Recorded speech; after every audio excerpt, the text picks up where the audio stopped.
Halo semuanya, saya Christine Aprilia Sitorus dari kelas 8H. Saya akan mereview film yang berjudul Ngeri-Ngeri Sedap.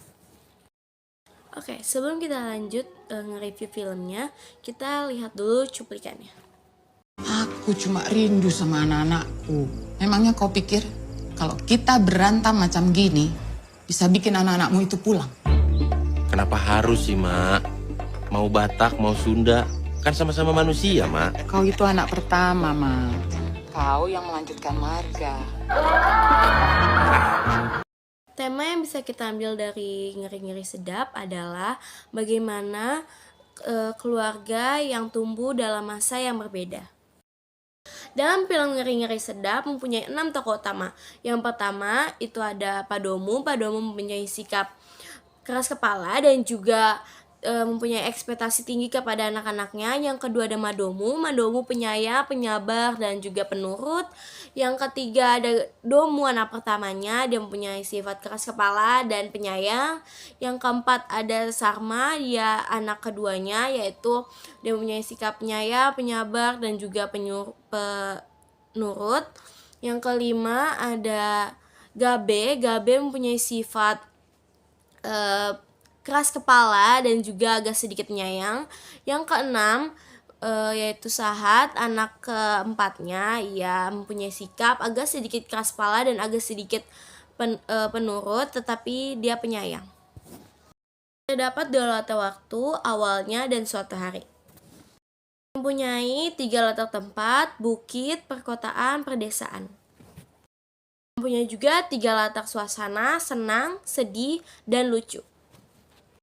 Lalu yang bisa kita dapat dari cerita tersebut adalah pada mulanya terdapat sekeluarga Padomu.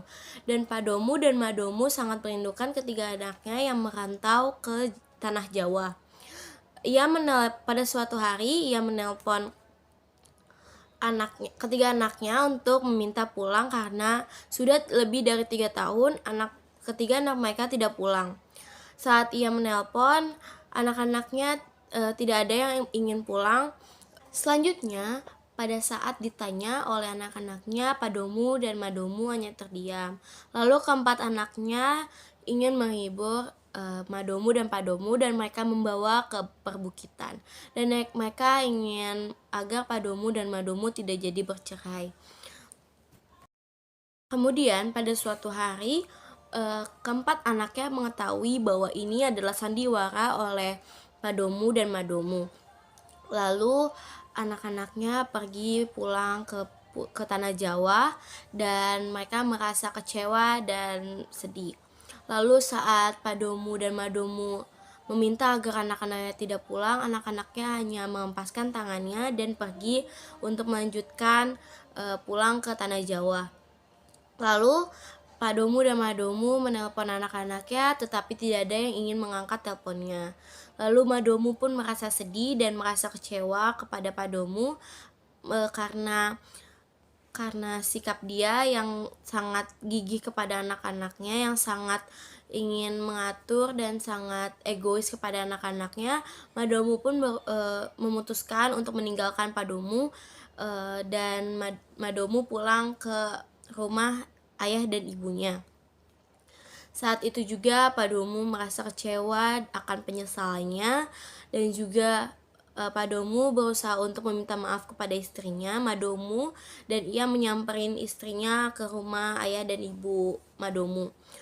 Saat Padomu nyampe di sana, Madomu hanya menjawab dia akan memaafkan Padomu jika Padomu membawa keempat anaknya untuk berkumpul bareng dan meminta maaf kepada anak-anaknya karena akan kesalahan Padomu. Lalu Padomu pun mengiyakan dan Padomu segera menyamperin anak-anaknya. Pada akhirnya mereka hidup dengan harmonis dan tentram, dan Padomu tidak ingin egois lagi pada anak-anaknya dan membiarkan anak-anaknya mencintai dan memilih pilihan mereka masing-masing.